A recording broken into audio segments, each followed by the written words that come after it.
Yo, what's going on, everyone? This is Austin from Calling Our Shot, and week 2 of the NFL season is officially here. And today, I'm going to be going through my favorite bets to place this weekend. We're talking about the whole Sunday slate. Now, I'll have separate videos for Thursday night and Monday night football. But first, let's do a recap of last week. And week 1 was great to the Calling Our Shot community. 5-1 on player props, 4-0 on spreads, 3-1 on over-unders, 2-0 on same-game parlays. We were 0-2 on touchdown and moneyline parlays, but we'll hit one of those these days. Hopefully we helped you out. Subscribe to the channel if you are new. We're at over 8,000 subscribers, which is absolutely unheard of. We appreciate all the love and support you guys are showing. Less than 2,000 subscribers away from 10K. That's an unreal milestone. Click that subscribe button. We really appreciate it. And as an added incentive, I'm throwing in a bonus. If we sweep this weekend player props only, which keep in mind, we swept player props last week on Sunday, I'm going to give $100 to a random person that is 1, subscribe to the channel, 2, likes the video, and 3, just comments below. You can comment a thumbs up, comment a money bag, whatever you want to comment. Just comment down below. Maybe even comment your favorite play. I love to see what you guys are playing on. But without further ado, last note, join the Discord if you want. Discord is just a group chat. You can talk about not only NFL, but also baseball, hockey, tennis, basketball, you name it. 2,000 plus members. All of you guys out there are in there. So click the link in the description to join the Discord if you want. But last but not least, let's talk about week 2. Today, we got 2 spreads. We got 2 over-unders. We got a 1 teaser. We got 4 player props, including my first 2-unit play of the year. We haven't done a lot of them, but we will be doing a 2-unit play today, all of which will be timestamped down below in case you want to skip around to different things. Now, I will have a touchdown parlay and Sam's moneyline parlay. Don't think just because we went 0-2 last week that we're going to stop now. Absolutely not. But they'll be in the comment section down below. I'll pin them. We don't have a lot of touchdown props out there. Like, legitimately, no books had touchdown props, so I guess we'll move on, but let's get into it. We're starting with my first spread of the day. Cowboys, plus 3.5 versus the Chargers, minus 110 on MGM. Now, if you watched the podcast this week, which if you haven't been watching the podcast, what are you doing? We come back every day, every Wednesday at 10 a.m. Eastern time. Go check it out. But if you saw it, I'd always give an underdog money line pick, and the Cowboys were my underdog money line pick this week. Now, last week, I gave the Steelers, and look at that. They not only gave the Steelers plus 7, also said they probably would win outright, and that's what they did. Now, go check out that if you wanted to see it. It'll be linked in the description as well as the end of the video. Now, back to the Cowboys. They looked great in week 1, despite losing by 2 points on a game-winning field goal by the Tampa Bay Buccaneers. Now, the offense, Dak Prescott answered any injury questions you might have had. He looked superb. Now, I don't love that they lost DeMarcus Lawrence for a majority of the year, their best pass rusher. So you don't love that that defense will not be getting better, arguably. But I think the Cowboys poised for a bounce back to cover this 3.5 and potentially win outright. Now they are getting Zach Martin back, arguably one of the best offensive linemen in the NFL. And you look at it, the Chargers last week, they didn't look all too good. Now they beat a Washington football team, which lost Ryan Fitzpatrick mid-game, had to throw in Taylor Heineke, who really practiced he didn't practice at all with their first team. So, of course, they probably should win that game on the road. They are at home today, or on Sunday, but I do think you got the Dallas Cowboys poised, plus 3.5. I think they can keep this within a field goal. I'm locking it in. Cowboys are as talented as they come on the offense. I think that's enough to prevail against this Chargers team, which is notable for choking close games. Sorry, Chargers fans. Now moving on to a homer pick, probably. Jets plus 6 versus the Patriots, minus 110 on BetMGM. Now, I could have started the video with this one, but you guys would have called me a homer, and I don't blame you if you don't know. I am a New York Jets fan, sadly. But I did watch the New York Jets in week 1. I was live and in person in Charlotte as they took on the Panthers. And here are my takeaways. Number 1, Jets defense, while young in the secondary, not terrible. I mean, they're not good. By no stretch of the means. They're not the 85 Bears, but they weren't terrible, and they could give up long balls, but spoiler alert, Mac Jones doesn't like to stretch the top, take the top off the defense. He doesn't know it deep, and I think we're all good. Now was point 1. Point 2, the Jets found something in that second half. Now the offense looked abysmal in the first half. They could not move the ball at all. And I think finally they stopped running the ball every first down and putting Zach Wilson and company in second and longs. Instead, they put Zach Wilson back in the shotgun where he felt more comfortable, and you saw that, and he performed pretty well. Now, point 3, Jets are at home, MetLife Stadium, and I think you better believe that crowd's going to be amped up to watch Zach Wilson play. Now the players ready to go. They'll be fired up, and I think everyone and their mother is betting Patriots minus 6 just because the Jets did not look good in week 1. I think the Patriots minus 6 currently holding 86% of the bets. Wouldn't even be surprised to see this go up to 6.5 or 7 points. So maybe wait to place it. But when something looks too good to be true in the NFL, it usually is. And I think Patriots minus 6 looks too good. Now I know Belichick, he's great against rookie QBs. And I bet you those stats start to come in and people start flowing more money into the Patriots. But Bill Belichick made Justin Herbert look like a fool last year, absolutely routing the Chargers. But I think that was in Foxborough. This is in MetLife Stadium. Zach Wilson, I think he's got something to prove. And I think that you look at Mac Jones now, if he comes out and lights up the the New York Jets defense and looked like Tom Brady's successor. Well, I'll just say, you know what, so be it. That's what we call life as a Jets fan. Moving on, I'm taking those Jets +6. I think the Jets can cover, maybe even sneak out a win outright. Who knows? Moving on, some over-unders. Talking about the 49ers and Eagles, I'm taking the under 50.5 points, -110 on DraftKings. Now, I feel like this line was an overreaction. Now, Jalen Hurts, he looked great in week 1. That was against the Atlanta Falcons. And so I say hold your horses before you start crowning him MVP, which it seems like people are doing, buying his jerseys left and right. I think he had a 500% jersey sales surge, the highest in the NFL.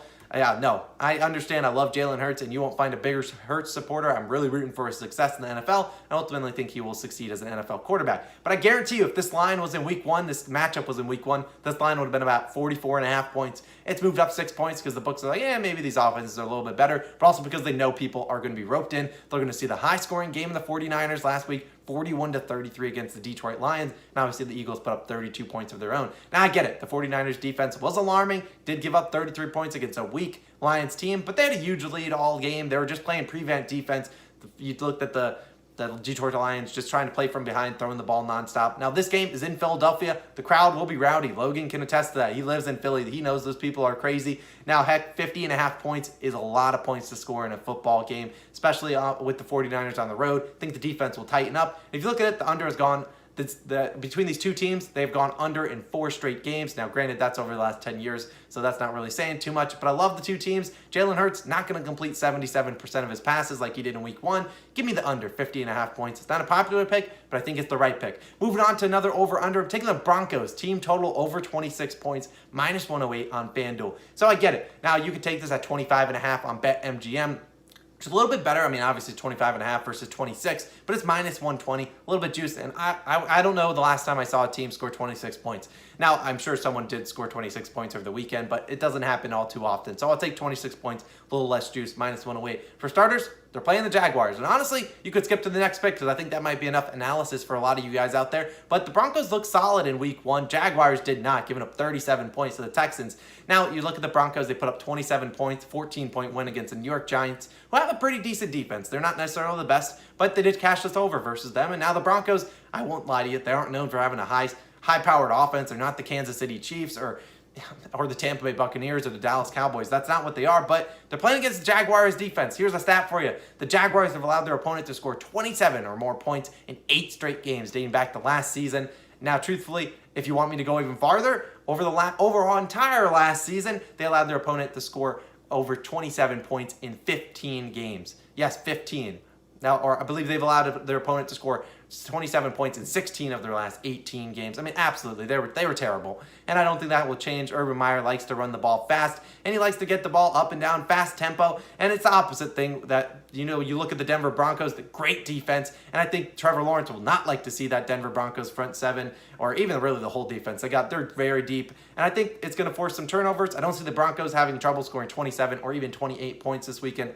And then, spoiler alert, you'll probably see them in the teaser in a little bit. Oh, speaking of teaser, boom, spoiler. Time for a teaser. Here's what we're rolling with. 5.5-point teaser. Taking the Broncos -0.5, the Bucks -6. Combine them together, -120. You already know I like the Broncos a lot. I really love their team, love the defense, and I think they can not only pull out an outright win, they might even cover the 6 points, but I'll just take them -0.5, and you know what? I think they get it done. Now, the Buccaneers, I understand what you're saying.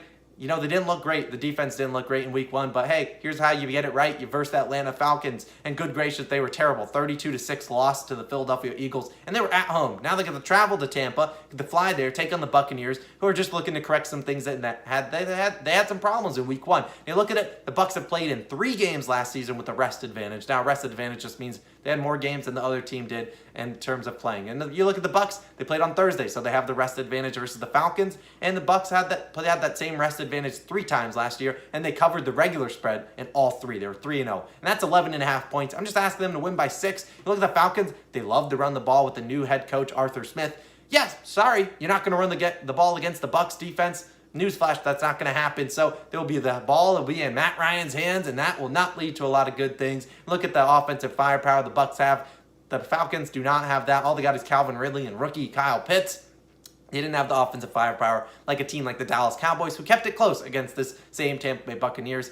You look at the Bucs, I think they win this game pretty handily, and I'm just asking them to cover -6. Look at -120 value. Love both these two teams, and I'm locking in. Give me the 5.5 point teaser. Broncos -0.5 and Bucs -6. Moving on to some player props. We swept these and we sweep them again. $100 is going to one of you guys. That is one only. Subscribe to the channel. 2, they likes the video, and 3, comments down below. First one, Christian McCaffrey, over 41.5 receiving yards, -115 on DraftKings. Now, I understand a lot of these props will be on DraftKings. That's because they're basically the only book with props out at the moment as this video goes live on Thursday. Now, I apologize for that, but this line surprised me a bit. I mean, you saw it. McCaffrey, arguably one of the most talented, the most versatile, and arguably the one that gets used the most running back in the NFL. The Panthers know that better than anyone else, and they force-fed him the ball, especially in week 1. You look at it, they're playing against the Jets, who don't have the best defense. Saints probably have a better defense, but CMC, 21 carries, 98 yards, 9 receptions, 89 receiving yards. Now, he more than doubled this 41.5 line. Wouldn't be surprised to see it go up. I understand, defenses are better than that, but I'm not afraid of it. You look at it, Sam Darnold looks for him. I mean,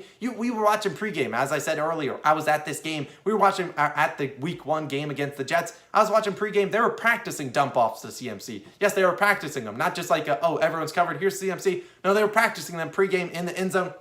They're committed to giving it to him, and the receptions line is 5.5. I'll take it. CMC has hit this over in 9 of his last 11 games and 3 of his last 4 against this New Orleans Saints team. And I'll take it with confidence. You look at it, last piece of evidence, the Saints don't blitz all that often. They're like the 14th, 15th highest blitz percentage team, and the easiest way to stop McCaffrey from getting out of the backfield is to blitz and make him pick up the blitz. Well, they aren't doing that all too much. I think you'll get CMC on a lot of one-on-one matchups and against a linebacker, and that's just a GG. That's a mismatch, and I'm taking CMC's over in receiving yardage in a game that they might actually be trailing in, or I think it might be closer than some people might think. Moving on, second player prop, Allen Robinson, over 72.5 receiving yards, -115 on DraftKings. Now, Allen Robinson, not great in week 1, but neither was the whole Bears offense.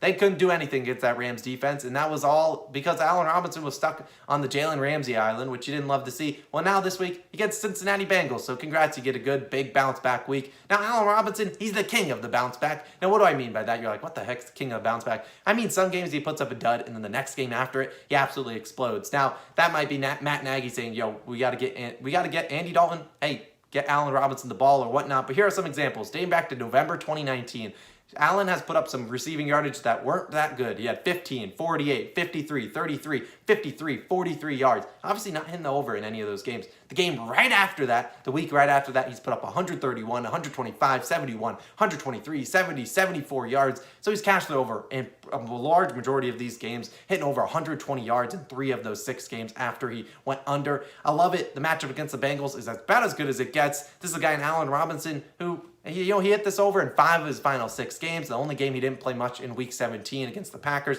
All in all, Allen Robinson, I think he's due for a huge stat line against this Bengals defense. You look at it, Cincinnati loves playing man defense, man coverage, and that will not work against Allen Robinson, one of the best route runners and receivers in the NFL. Now, Jalen Ramsey could clamp him up in man coverage, but this is not Jalen Ramsey for the Cincinnati Bengals. I'll take Allen Robinson over 72.5 receiving yards. Moving on, 2 more player props.